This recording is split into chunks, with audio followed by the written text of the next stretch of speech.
episode of the Moneyline Podcast. And this time we have a friend. How long have I known you now, Maurice? 3 years? 2 years? 4 years. Yeah, 3-4 years. Yeah. Maurice. Maurice, can you please introduce yourself for the podcast? How you guys doing? I'm Maurice Sai. I am an attorney out here in Houston, Texas. I've been an attorney now for going on 8 years, I think. Yeah, I think this year's my 8th year of practice. Kind of bounced around, actually. I've kind of practiced in a lot of different fields, like from the commercial litigation to like personal injuries, what I'm doing now, a little like medical stuff, like you name it, I've kind of done a little bit of it, but yeah. So that was one of the things that we on the podcast are always intrigued by is how the different ways that people make money. We always ask them, how do you make your money? And you had said yourself, you bounced around. Kind of tell us a little bit about your background. You went to school in New York, is that right? Yeah, so I'm originally from Houston, or Katy, actually, from Katy, Texas, right on the suburbs. When it was time to go to college, I actually went to college in New York at St. John's. Really You're one of the smart ones, smart lawyers out there. So really enjoy St. John's, literally enjoy New York. It was like night and day from like, growing up in Katy, Texas and like the suburbs. And now you're like hustle and bustle. You're not even driving a car. You're taking trains, buses, cabs, whatever. And like really enjoyed it. So then when it came time for like law school, it was like, where do you really want to go? St. John's was always there. Funny thing is like St. John's was like my safety net school.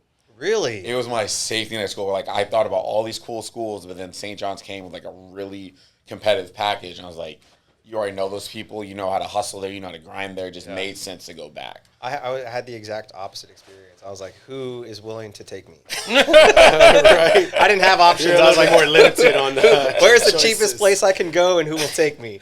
But no, go ahead. Oh, I'm sorry. Go ahead, David. No, yeah. So St. John's, so you went to law school there? I went to law school too at St. John's. Really great experience.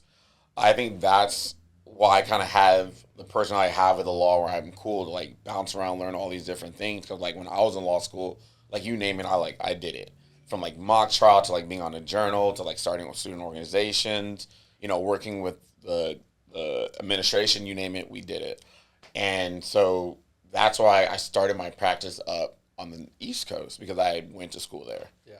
So when you started up, where did you start? You don't have to tell me detailed names, you're but cool. I know. Did you start in big law or? No, so I started at like a mid-sized firm, like a general practice, like mid-sized firm in New Jersey. I had clerked a summer clerkship there. It was cool, but like you could kind of see the ceiling. Like, yeah, this place is cool, but like, are you really gonna make good money? Yeah. Are you gonna have a really good career here? Like, no. You could already read like the writings on the wall. So what I did was actually get a clerkship with a federal judge, because I had a lot of people in my ear and they're like, if you go clerk for a judge, like that can really open a lot of doors for you. So I got really lucky, got in with a federal judge, really learned a lot from him. And then next, that's when Big Law came, and that's when the door opened, because Big Law loves, the prestige. So, they love the big schools and like the federal clerkships and like the cool background and whatever nonsense, they're kind of picky with that. And that's how I got the opportunity to go to Big Law. Interesting. Yeah. And then you hated it. So the funny thing is, like, Big Law kind of has that stigma where, like, you kind of have, like your tight wad or whatever, and you kind of have, like... 80-hour weeks. Yeah, so the hustle never bothered me. Like, the long hours never bother me. Especially when we had trials or big, cases, like I had no problem rolling up sleeve, doing the crazy hours. It was just like the people. Like, there are times where just like some of the people you're around, you're just like, Giving you the Can you elaborate on what do you mean?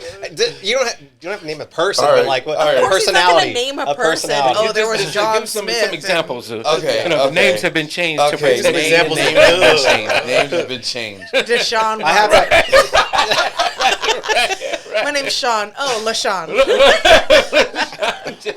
Right. Like, you would just, like, there's, like, certain partners. I started off at a big law firm in New York. It was, like, when I first started off. And it was, like, the cliche white shoe where you see on TV, corporate law firm, right? But there are some people that are really down to earth and you can really connect with them. But there's certain people where, like, they think that, like, because they went to certain schools and they have a certain pedigree and this and the other, like they kind of look down on other like people. And then like even though like St. John's is a good school, like St. John's not Harvard. You know what I mean? That's St. John's not Yale. Yeah. And you're going to work with people that literally went to like Harvard and Yale. Like you met people. Yeah. Gotcha. And you met people like I've clerked Like people actually went there. exactly. And like I've clerked for a Supreme Court justice, so I'm this and I'm that. And you're like, bro, cool, but like We have the same job. Yeah. We're working on the same case. Yeah. exactly. Tell me what that made for you. You know, like how does that differ? What I can do for the firm? You know, that's crazy. It really is because like it just.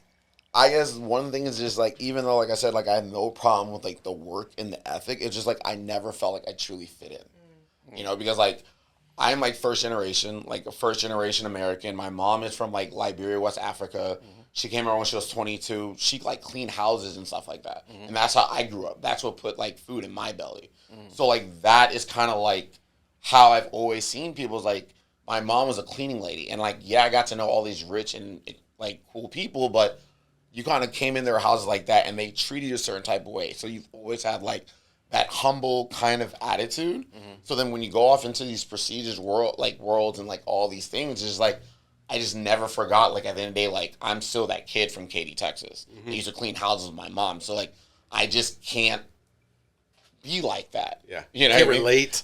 Exactly, that. Vince. Exactly. Yeah. I just can't relate to it. So was there some treatment that caused you within the firm that, did they, like if a case came up, did they ask you to do something? Like, can you make us some copies or some bullcorn like that? I don't know. So it's like Bullcorn. I'm just saying. You know, like, Can you make us some bullcorn? This is your coworker, right? And, Yeah. you know, like, and we're working the same case, dude. You know. So the way they kind of do it as, like, even though they're kind of picky sometimes, but once you get to the firm, because they're kind of picky for you to get to the firm, right? They want to look at certain pedigrees and certain prestige. But once we all make it, now it's, like, based on, like, your class year, right? So, like, for example, you're only a 1 or 2nd year attorney or a 3rd year attorney, you're looked at as, like, a junior attorney. 4th, 5th, and 6th, now you're a mid-level attorney. And then if you go 7th and 8th, then obviously, like, you're senior associate. So, like, based on your class year, it's kind of like their expectations of you. So if you're coming like 1st, 2nd, 3rd year, to your point, yeah, you're making copies, you're doing the redlining, like you're doing like the mundane like tasks. Gotcha. But then as you progress in the firm, you get older, then the task starts changing, especially when they see like your work ethic. And if you're willing to go above and beyond, you might end up doing projects where even though you're like a 3rd or 4th year, you're working directly with a partner or a senior associate, and like no one even realizes like you're this young junior attorney. Right. So I've always been curious about this. I had an experience. It was a mid-law where I interned, and this was when my In janitorial second. or I think I was a 2L, and it was here in Houston. Doesn't matter. The firm dissolved, but at the end of my internship, I shouldn't even say this on camera, but I had gauges in my ears. I had earrings. gross. And I took my earrings out for whenever I was there. And at the end, the partner, I had like my interview whenever I was done, and he said, "We like you. You have a great attitude. You're not afraid of work and not afraid of sticking around. But unfortunately, you just don't fit the mold that we're looking for." And I was like, "What does that mean?" And he was like, "Son," he was like, you're going to have a hard time finding work with a big firm with your ears like that." And I was like, I couldn't believe it. I couldn't believe that was something that was told to me. He's being honest. I mean, it's not that far-fetched, especially 20 years ago. I guess. 20 years ago, yeah, but that's what I hate about corporate America. And it's like, I'll be honest with you, like, so I have a tattoo on my arm. This is one of the craziest things that I ever chose to do because I was like, what kind of job am I going to be able to get with a tattoo on my arm? At that time still was not really that acceptable. I was like, well, I'll just wear long sleeves. I have to. But then I thought, I was like, you know what? If I can't get a job with this on my arm, then I probably don't belong there. Or I probably don't want to be there. 100%. Anyway. So 100%. So now just sleeve it out. right? Face tattoo. Yeah. But no, it's funny so the only reason why I brought that up is because I wanted to know if you could tell me more insight about how partner tracks work. Because I after that I never worked for another big firm again, so I was always curious about that. So like kind of going to what I said, where like they kind of watch you, like based on your work ethic, how you're going above and beyond. But sometimes when you first get there, like partners will like pick certain people that they can connect with, right? Okay. So like for example, when I first got there, one of the first partners I worked with is because that partner went to the same law school I went to. Okay. And then he also was a judge before. So when he heard like, all right, St. John's kid, plus, you know, he clerked, then he kind of gravitated toward me, right? But like not saying any names, he was one of those partners that I'm kind of referring to were just like, no, you want to click. Yeah, you need to stay away from that guy, right? Yeah. But then the other partners, the thing about partners, what you realize is like in these big firms, just like associates talk, partners also talk. So a partner, to your point, David, will like might necessarily not see you like that's who I want on my case, but they'll talk to other partners and they like will find out like, oh, that kid can do X, Y, and Z, or that kid is not afraid to stay late, or that kid is really good at deadlines.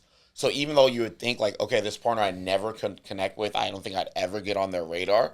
They've heard from someone, and then next thing they'll knock on your door. It's like, hey, I got a case with you. And it could be like even a pro bono case. It could be a small case.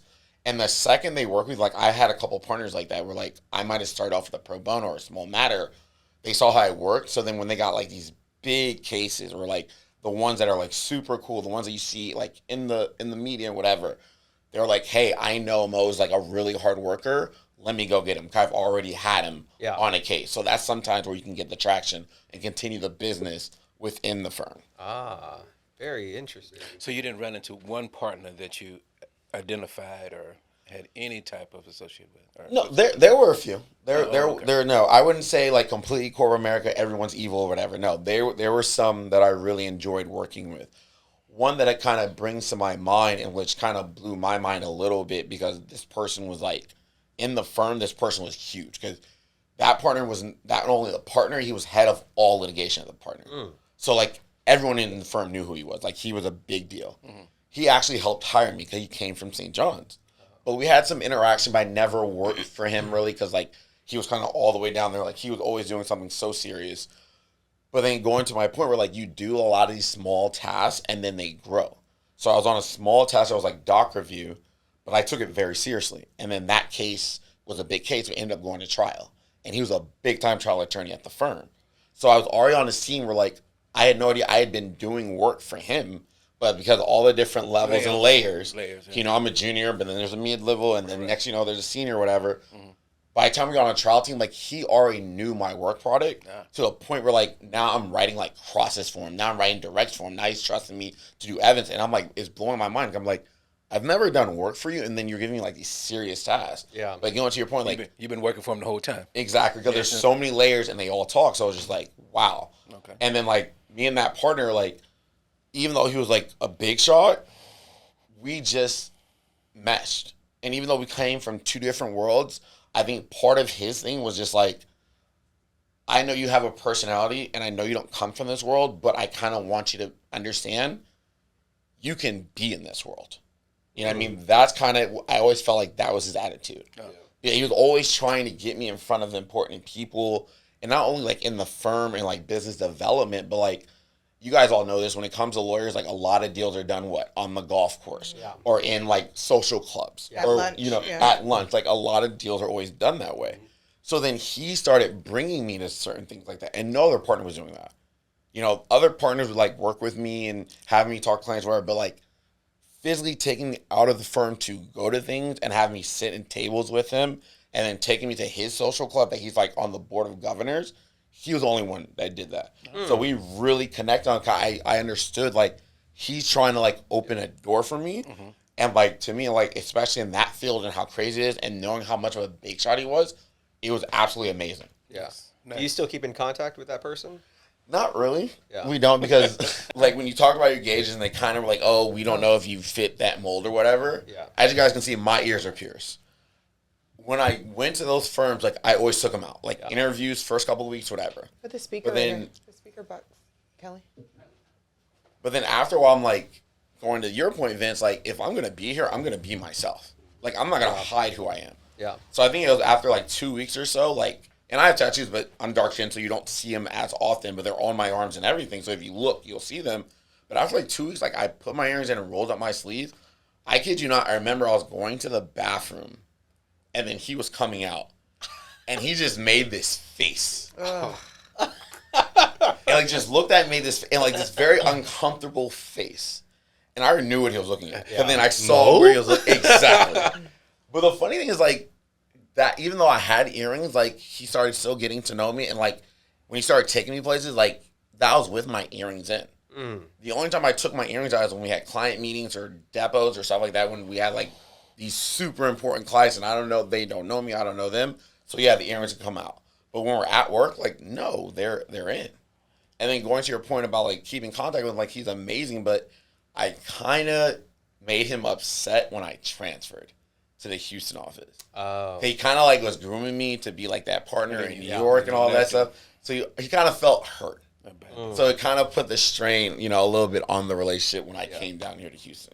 I get a whole like, and I'm not too familiar with the show, but Suits vibe, right? Is that? How many episodes? We just talked about. How many my bad. episodes of Suits do you think you've watched in your life? I don't know, 10. I've never I seen watched an a few episode, seasons. I watched a few seasons. I don't know, I just want to know. I'm gonna wear my do rag next week. You always wear it. I don't understand. You're wearing a do-rag right now. Hey, That's a doo-doo rag. big star on it, baby. So the funny thing is, Vince, like, I was a huge Suits fan. Okay. Like, Harvey Specter was my guy. That's like, the man. Like, I saw Harvey and I was like, I want to be just like you, right? Yeah. Like, super cool, super dashing, would, like, go to court, but then have a giant mediation at Right, lunch. at lunch. At And then, lunch. And And then close huge the deal, case at a 3. giant corporate Yeah. merger for dinner. Yeah. So I was like, that is like Overnight. Overnight. And then you're back in the office at 6 a.m. No, not just Exactly. that. Not just that. Drinking. Yeah, Yes. drinking the whole At night. the end of the day, Poker games. yes. And then Overnight finish- poker games yes. with a judge. Finishing scotch. And signing Yes. off At on 3 a o'clock case. in the Yeah. morning. And then you get And all then- the girls doing Yeah. it too. And So you- it was like super cool. And you beat everybody to work Yeah. the next morning. Exactly. Where you been? We started. Where you we been? started at 7. Where y'all been? So the funny thing is, like I said, like Vince, I was a huge Suits fan. And then you get to law school. Oh, yeah. Right? That's And then not- you're around lawyers. And then you watch this. He's like, I remember, I couldn't even watch Suits no more. Yeah. I was like, this is so BS. Yeah. You know what I mean? Like, another show for me that was huge, like, was, you guys know Billion? Like, Yeah. Oh, Oh, Billions yeah. is so good. like yeah. on Showtime, like I remember I used to watch Billions all the time. I was like, yo, like the feds crazy. You Yeah. know, Bobby's trying to do his thing.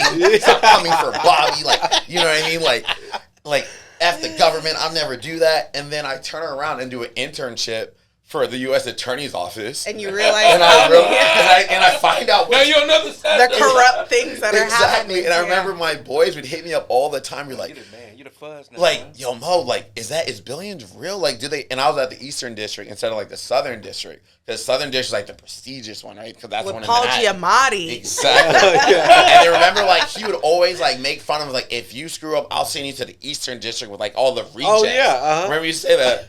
So then when I went to Eastern District, my boys used to hit me up with like, Ghetto. exactly. Are you a reject? Are you ghetto? Like, you're not in Manhattan, though. You're in Brooklyn? Like, ew. God forbid you're in Brooklyn. In a borough. Are you? Literally. I think I liked. I guess it's showing my age, but I was. gosh, here I we always go. watched Ally Boston, McBeal. Boston Legal. Okay. I love Boston Legal.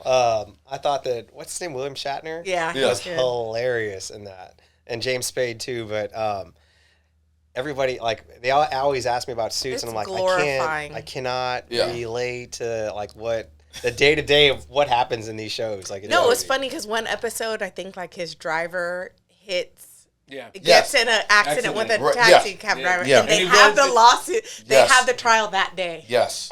You're like, no Oh, way. You're watching, you're like, No way. come on, bro, that would be 2 years from now. And then Harvey's like, Yeah. I'll do the case for Yeah. free. Yeah, And you have right. Jessica come down and was like, you put in X amount of hours, so we're going Right. to build the firm on that. Exactly. You're like, bro, there's no way. And they found all this like PI stuff on the In like yeah, 24 in 20 hours? yeah. Like, get out of Crazy. here. It was so Like, ridiculous. there's no way you're doing that in 24 hours, bro.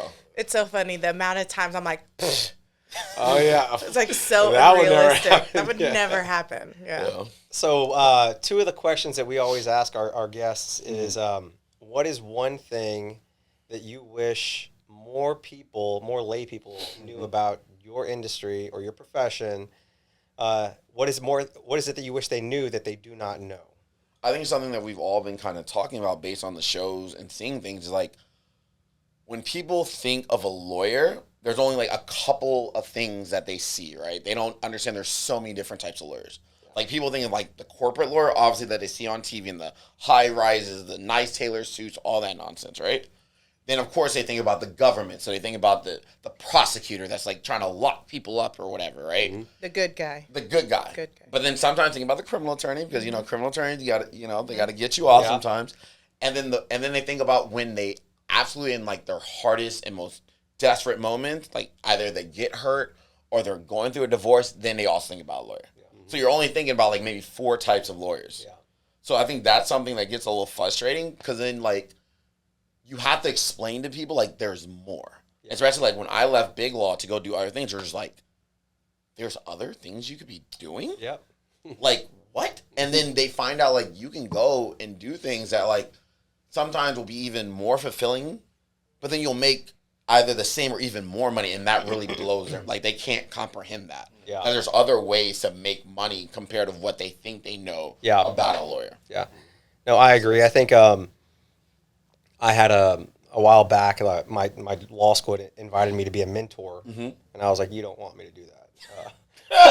But I was like, I'll talk to somebody, but you don't want me to do it. So I talked to the person. Yeah. Don't do it. Leave law school. Yeah.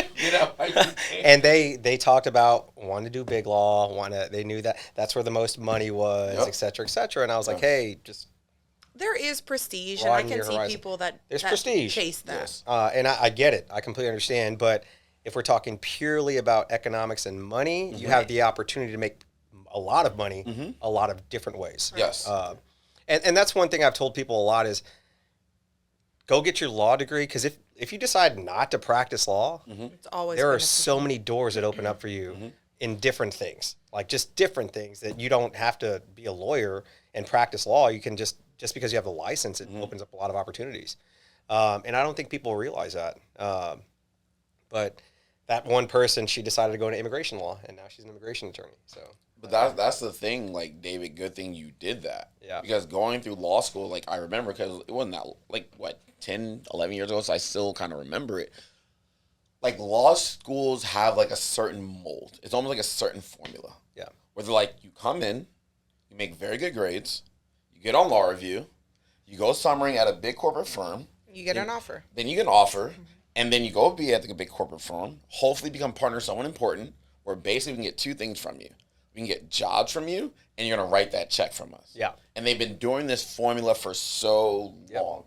You know what I mean? So that's why they need mentors like you and other people, because I remember, like, I didn't meet people like you. Yeah. Like, I didn't meet other lawyers until I left law school and then got in the real world, because they always were bringing in the same cookie-cutter people into the school. Like, you wouldn't really meet all these different people, not until you got out and you start going to networking events, and then you're like, you see these cool people doing all these great things. Sometimes you would even see someone you even knew that was doing some cool things. And you find out they went to your law school, and you're like, why is the law school not promoting this? Yeah. Like, this person went to this same school, like, but then you want to sit there because they went to this huge, big firm, then also now I know that person in and out. Yeah. But this other person's doing, like, killing the game, and you guys aren't even acknowledging that person. It's so funny. Like, a perfect example of that is somebody that I saw yesterday again that I hadn't seen in a while. And this was at a golf tournament, and he's a lawyer. He'd been practicing for about, I think, 9 years. And he decided to try this really niche area of HOA law. And I was like, no clue on what that is. Homeboy netted $4 million last year. There you go. Netted. There you go. On HOA? On HOA. Law? There you go. He represents a bunch of different HOAs. Oh, HOA companies themselves? And he was just like, and I was like, do you try? He's like, dude, I literally review the documents, settle any disputes, bill them. Was this this is on retainer? No. Oh, okay. But yeah, I was like, I wouldn't even have thought of that. But I mean, I definitely can see the need for it. Yeah, I mean, no, a lot of people who, I mean, I obviously have a lot of gripes against HOAs, so I can see. I'd imagine it the other way. Yeah, but he's Yeah. repping the HOA. Yeah, he's repping them. Oh. So he's Yeah. repping them. Oh. He's not going. But he's on the retainer then, right? He's So on retainer, Yeah. So and any disputes or anything like that, it's an additional amount. I was like, plenty of business That's a good then. hustle. yeah. So I know. I was He's like, Find your niche. yeah. But so the second question that we ask people all the time is, what is it about your industry or profession that frustrates you the most? And I know you got a lot of them, but that you wish the general public knew. Wow, that's a really hard question because you're right. There's a couple of things, you know. I'll just do like current because like the last year or so, like I've been practicing personal injury. So like the cool thing about personal injury is like you're dealing with more. You deal with people. I feel like more compared to like when you're in a suit and tie and it's kind of like this barrier. You see a company like no, you can actually connect with someone right there, you know, and you get a whole lot more hands-on experience compared to when you're, you know, wearing the suit and the big laws and all that stuff. But I think what's kind of frustrating sometimes where people don't understand is like something that you told me when I was thinking about personal injury, David, where like you only eat what you catch. You know what I mean? So like sometimes that can be frustrating 'cause, like you can be a damn good attorney, you can be like killing the game and all that stuff, but if you can't market yourself or you don't know how to be social or you can't network, it doesn't matter. No one's signing up with you. No one's signing up. It's not like when you go to these big law firms where like they just know the name. Yeah. And they're they're like- signing. They're signing, right? Like a Chevron will literally see like, oh, you work at this firm and you have Sign. this Yeah. criteria, signing, done, wherever, right? Give me, Here's $100,000 retainer. let's go. You don't have to smooth talk them. You don't have to do nothing. It's just No. like, The name. Yeah. The name itself, and then of course they're reading the news, so they see like, oh, you just helped out X, Y, and Z. Like, oh my God, the only real thing you have to do is now like service a client. So I'm not saying like big law is easy or whatever, but like I think you have to be more business oriented, you know, doing personal injury and these other forms of law than sometimes in like the big corporate places. And sometimes that can get frustrating, you know. I could see that. oh yeah. I could. Oh, for sure. 100% We're see that. constantly up against names that Yep. people are seeing on a daily basis that are steering them towards, you know. Well, especially the higher value, more catastrophic injury cases, Yeah. because it's like, yeah, immediately they think of the big names. It's like, oh, and then if we're in the running, well, we have to really sell ourselves. Exactly. Like, how can we, you know, We're just differentiate really doing ourselves? this podcast in front of this huge sign right here, just for fun. Yeah. It has nothing to do This with. has nothing to. Nothing to do with that. I got you. But no, I think I remember when we had that conversation, and it's hard because I'm not a social person. Like, and they make fun of me all the time. He says he thinks I am. Like I'm a closet social. The most He's our often number social one person. salesperson. Yeah. I would say 25% of our cases come from just the fact that he made some kind of contact somewhere along the way in his lifetime, and this is how we got here. So you can't say He you're made not the a salesperson. contact, but Vince probably. So talked Yeah, about well, it. and I can tell you, and I can tell you a big reason why, and I've tried to instill this in everybody that I've met that works with us or for us. I'm a very, very big proponent of unsolicited acts of kindness, and I think I've told you that. And I said I will do things for people, and they're like, "What do I owe you?" I'm like, "Dude, don't worry about it. Just if anything comes up in the future, let us know." And it could be a month, a week, a year, 2 years. But it happens, and it's just because they remember that act of kindness, and that like you're not expecting anything from it, and it's just it's something that's really kind of paved the road for us to be where we're at now. So I'm kind of happy about that. Like it makes me, because she's right. Like I try to be social, but I find myself being awkward a lot, and it's especially when I'm not good at small talk, especially with people I don't know. With people I do know.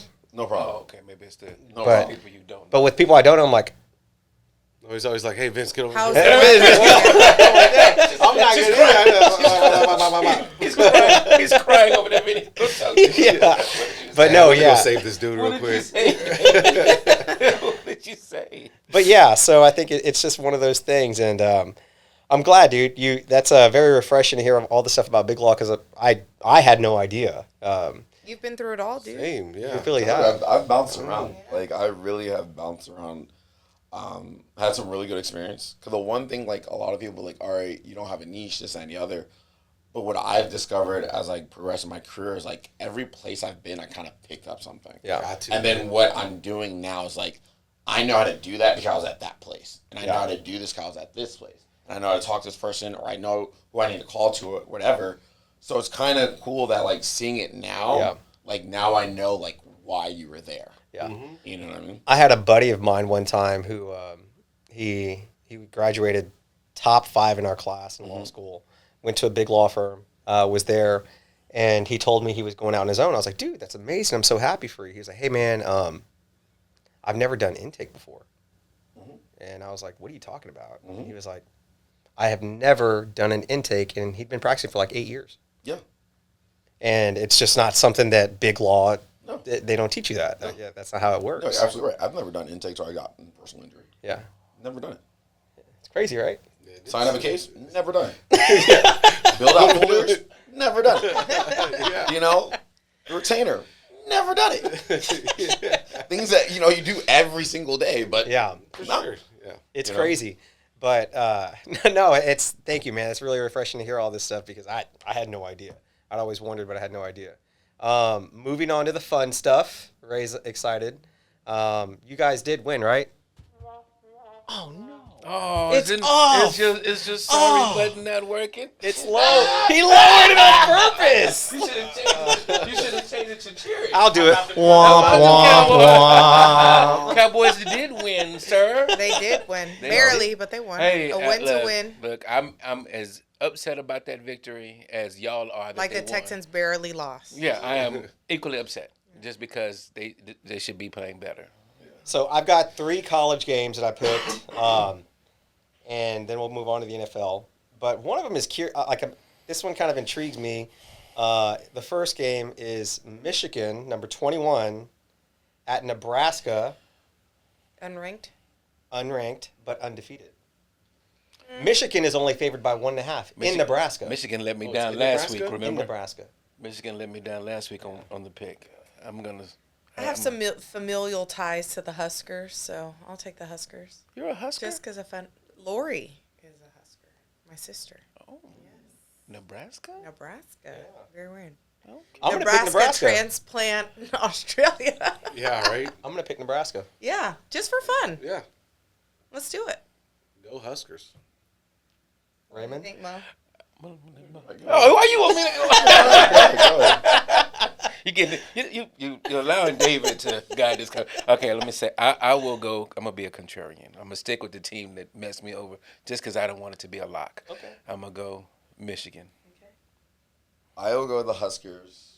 And I think the reason why, David, to your point, Rob, Michigan's only favored by 1, is that the Huskers quarterback, that Dylan Raiola kid, he is the truth. Yeah. Like I've seen. Is He that is. the He's Pat good. Mahomes? He was Yes, the, look-alike. Look-alike Yes. guy. he was Yeah. the true. He's a true sophomore now. I Yes, think. I saw him. He, hit a bumpy road a little bit freshman year, but I've seen a couple games with him. Yeah. And then is it at night in Nebraska? Because that's not an easy place to play at night. Yep. So I'm not Because they're surprised. psychos there, or Yeah. what? You know these small states. Have you ever? These have Midwest- you ever- yeah, that's They all like they that. got. That's all they Friday got. Night Lights. That is Saturday Night exactly. Church. I saw. It was the craziest place in Nebraska, man. That's all they really have. Seriously. Yeah. I remember driving through there at night. All I could think about was Children of the Corn. No shit. It's got to be one of the whitest states going. 100%. That whole Midwest, that Iowa, Nebraska, all that stuff. I went to a McDonald's in Nebraska. A McDonald's? Yeah, McDonald's. there was a actually. everybody working and everybody eating was white. There you was go. a white dude on fries. There's never a white dude on fries. Not a sunset town. Yeah, man. I got sundown. Sundown. Sundown. Say the Gotta get racism out right. of here. Gotta get out of We here. gotta get out of here. Gotta get out there. Let's get out of here. My next game, it's an 11 a.m. game, early game. It's Texas Tech, Mm-hmm. 3-0 at Utah. The Utes 3-0, and Utah is favored by 3.5. I have no idea about Utah. I don't know about. I don't know. So Texas Tech is ranked 17. Utah is 16. Ooh. It's a good game. Yeah, I'm going to take the home team. Of course. Texas, right? Proximity. You're taking the home team is Utah. Proximity. That's what I said. Oh, I'll go proximity. I'll take Utah. Oh, you're taking Utah. They're at home. Yeah. But we're taking who is proximity city. to us. I got you. In lieu of lack of not information. Right. I don't know. shit Lack about of information. proximity. Proximity. Utes. Got it. Okay, and the next one. You didn't. Oh yeah, I'm sorry. Oh, it's all good. Utah usually has a good defense, but that Texas Tech, they're known for their offense. So I don't know anything about if they put up some points, I'll go with Tech. Okay. They I put like up, that. and plus they have a very expensive roster. Yeah, I think They they're do. really- That's lot. true. They do. Yes, they've bought a lot of talent. So them boys, That's They true. bought a lot of talent. yeah, with the NIL, They Now did. you can now start you writing those pay. checks. Yeah. They have a a really very big expensive booster. Yes. bonus, right? So Texas, huh? All money. all money. All money. Hello. there you go. Earl. All money. There you go. All money. Okay, I last kind of one. want to do UT, but I don't because they're No, playing we Sam already they Houston fucked State. up at No. UTEP? So we're Yeah. gonna move on. Who are they playing? Sam Houston State. It's not even worth talking So about. Well, it's probably going to 21 be to 14. What? 10 to 7. They're gonna win by 3. 10 Yeah. to 7. Yeah. Hello. See? My next one is number 22 Auburn against number 11 Oklahoma, both undefeated, and OU is favored by 6.5 I would At take Oklahoma. Oklahoma. It's in. in No, Oklahoma, it's- in Norman. in I'll Norman. take Oklahoma. Yeah, I would take Oklahoma. They're rough Oklahoma. house. Oklahoma. You think they're going to cover or win outright? They'll win. I They'll think- cover. I'm a- Would I you say? don't. I I'ma go don't think money they'll line. cover. I think they'll. I'll take the money line. Money I'll line. take money 6.5. line, Yeah. No, I think they'll cover. Wasn't Auburn like a top 5 preseason? That I don't know. Oh, okay, never mind. Oh, like the Buccaneers? What's up? What's your pick? No, I said Oklahoma. Oklahoma. I don't know anything about the money line. I don't know anything about gambling, so I can't help you guys on Straight- that. no, part. you're good. You're good. An attorney that doesn't gamble. I want I this know. noted. Yeah. You don't trust me, I know. Doesn't drink. And he doesn't He gamble. drinks. He drinks. I He drinks. Not in the Chilling day there. like just us. chilling, just chilling. Not till the sun. He's a sundown drinker. What is it? What is it? Okay, so I got 4 NFL games, and the Boo. first one. Let's see, which one should I pick first? Not the Texans. I know what I'm going to do. Do I'm the going to Cowboys. Do pick the the Cowboys. Broncos 1-1 against the Chargers 2-0. Here's the reason why I'm saying this: Chargers are favored by 2.5. They know something. So one of our clients, or one of our previous guests, I'm sorry, had a strong rule. Anytime there's a 2.5, you bet the opposite. So He says it's Vegas tricking you. yeah. Okay. So they think the Time Broncos are travel going to is cover tricking it you. I got you. Where's it at? in San Diego. I guess? Well, then take LA? the LA Broncos. Chargers, LA. LA. Yeah. Take the Broncos. I'm taking the Chargers. He says, I think they're real. Yeah, I think the Chargers are real. Chargers. But the Broncos are no slouches either. I don't know. It's a tough one. Wait, is Broncos Pete Carroll? No, that's the Who's Raiders. Pete Sean Payton. Sean Payton. Sean yeah, Payton. yeah. And Saints. Bo Nix. Where are you going?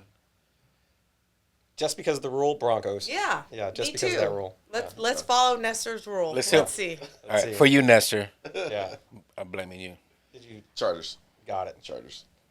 Next one, we have the Los Angeles Rams 2-0 against the Philly Eagles. 2-0. Who did the Rams beat last week? Somebody. I think Somebody. Tennessee. I think Well, it was the Tennessee, Titans. yeah, I think yeah, it was the it was Titans. Titans. And then they won the first game by. Eagles are favored by 3.5 Where? in Philly. I know exactly what you're trying to get at. I know.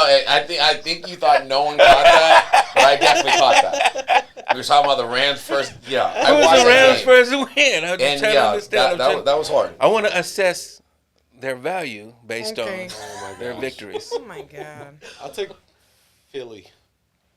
Yeah, Philly let's covering? fly, birds, fly. It's in Philly You or know in what? LA? It's in Philly. Oh, you can't pick I against hate the the Eagles in birds, Philly. but I they've think been kicking I think ass now. Philly. Yeah. Yeah, you can't pick against the I Eagles. think in Philly covering too. I say Philly covering. Okay. Okay. Look at us. As much as I hate the Eagles. Fuck All right. So they gonna win. before we go on to the Texans game, I'm going to pick my next one is the Lions 1-1 against the Ravens 1-1 in Baltimore. Oh, that's a Oh, hard. that's a good game. When is this game? Win Noon or 3. 7:15. Oh, so Ooh, it's it's NBC a prime night time. game. Yeah. That's a big game. You know what? I'm going to Yeah. do Lions. Ravens are favored by gut. 4.5. No, I'm going to say Lions. Where's the game at? In Baltimore. Give me Raves. Baltimore. Ravens Money line. money line. Baltimore. After the way the Detroit Lions played the first week, Yeah. they're on shaky ground. I I agree. believe they're going to come out. They're going to play well. But in Baltimore, blew out the Bears last week. But that's what's going to happen to the Bears this week. Let's go to the next game. We're not talking about It's coming. the Cowboys and the Bears. I go Lions with you. Yeah, go Lions with me. Let's make it interesting. Raves. Ravens, they're a more complete team. Bye. And then you're in Baltimore and Lamar Jackson. I'm sorry. Yeah. I'm going to pick Lions Lamb Jack. covering the 4.5. Okay. So Okay. I think the Lions will lose. He's but not they won't lose by saying, more. they're going to win. I agree. Yeah. But I think that I don't. It'll be a close game. Now we'll go to the sorry-ass Cowboys. Oh, sorry. What's up? 1-1, We got the right? Cowboys 1-1 1-1 in our division. against Chicago. Cowboys. Cowboys are favored by 1.5. Yeah, I think In Cowboys. Chicago? 1.5 in Chicago? That's sad. Bears. No offense. Yeah. That's sad. It's completely sad. My defense. It's a little sad. The defense is whack. But you know what I think would be a good game? I mean, I think it'd be a good bet. What is the overs on that? 50 points. Yeah, it's going to be well more than 50. so? Nobody going to play no defense. Cowboys don't have a defense. Bears don't have a defense. So We it's can just be chunking the ball. Everybody's I'm gonna going to Everyone's score. scoring Pickens going to score. Lamb's going to score. Everybody's Dak's going to scoring. run a touchdown. It's going to be crazy. And Dallas is going to get beat. I'm going to win the game by half point. Interesting. Wearing a cowboy shirt. I think the Cowboys are going to cover 2 points. So, You got more confidence than I do, but Benny? Not Bears. Oh. Just because you hate Because he Cowboys hates the so bad? Cowboys. Hate. Hater. Hate. Lou? Why don't you put your money where your mouth is? You know what? Bet I'll that. go with Vince for Bears for Bears? Okay. just for Lovey Smith. Oh, back for in the day. love. You're betting love. You're betting with your Betting heart. with You my said heart. never bet with your heart. I like Never Chicago. bet money. Proximity. I like Chicago. Oh, all of a sudden you're a Chicago girl. Right? I hate to say it because I cannot stand that team, but Cowboys. Cowboys? Yeah. Shocker. It's okay. So I would think the over is going to be 60, 70 points. I would think the final score is going to be 45 to 50. You know, Yeah. towards the night. Damn. The last game is America's team, the Houston Texans, How's that America's? against the sorry-ass Jacksonville Jaguars. Jacksonville is favored by 1.5 in Damn. Jacksonville. In Jacksonville. Damn. Damn. Damn. What's sadder, bro? So they think the Texans are going to win. They think that's exactly Yeah, what they think. that's So what they think. I would go Texans. You know what? Texans get their first victory this week. I'm gonna root. It's gonna be a It's field goal a at the divisional end. game, Watch. so Texans. But fucking C.J. Stroud, man, throw the ball. How was your division? I think it's the offensive scheme. Like, why are you holding it for so long? I think it's the offensive scheme. But like, why? Why is I that hear the you, scheme? I Like, just- just You got to ask the I offensive told coordinator that Vince every question. time, like, the play don't calling, make man. me the offensive coordinator. I'm just chunking What are down your the field. thoughts? Always chunking down the field. Interception. no, Who cares? she's not wrong because Chunk it I down the remember they were field. showing like literally like they barely run the ball, and then when you want to run the ball, you're in the shotgun. Yeah. No, it's Like, always that same come on. play. Or run, it's so run, pass. obvious it's a run, run. pass. Yeah. Every time. Middle pass. Every time. Every time. Obviously, Lost it too. rolling with the Texans, hometown team, my favorite sports team. betting All with three. your heart. Betting with your Yes, heart. I don't care. I will always take the Texans. It is what it is. But going to y'all's point, the scheme is trash. Yeah. Yeah, I need something to I play think quick. I'll take them because they're playing the Jaguars. Yeah. I mean, I think that's. Well, what's this say Wait, about wait. that? I think wait, that. wait. Texans. I don't want this to be our lock. So you go with the Jags. Jacksonville. Okay. Because this what happens is they'll make it the lock of the week, and because we all selected it. So no, I'm gonna take Jaguars. That's the only reason why. Yes. My, Because I should I have think my that- lock. I My should think- personal lock of the week is and God, please don't kick me in the ass. Is the Packers versus the Browns. They should beat the Browns. Packers all day. They should beat the Browns I handily. agree. Yeah, What's the I spread? 14. Minus 8.5 in Cleveland. So they're Yeah. favored in Cleveland Yeah, by they're over a gonna touchdown. they're gonna so. beat Cleveland by about 10. I would think. So You buy it down 2 points. Get that touchdown. yep. So lock. Do you have any locks that you think of? I think the Texans are going to win in a last second field goal. I think Texans get their And first pray victory, but for I'm our not gonna- first win. Okay. Well, that concludes this episode. Mo, thank you so much for coming Thanks, on, man. Mo. Thank you guys Thank you, for Mo. having Very me. nice Good. meeting you, Mo.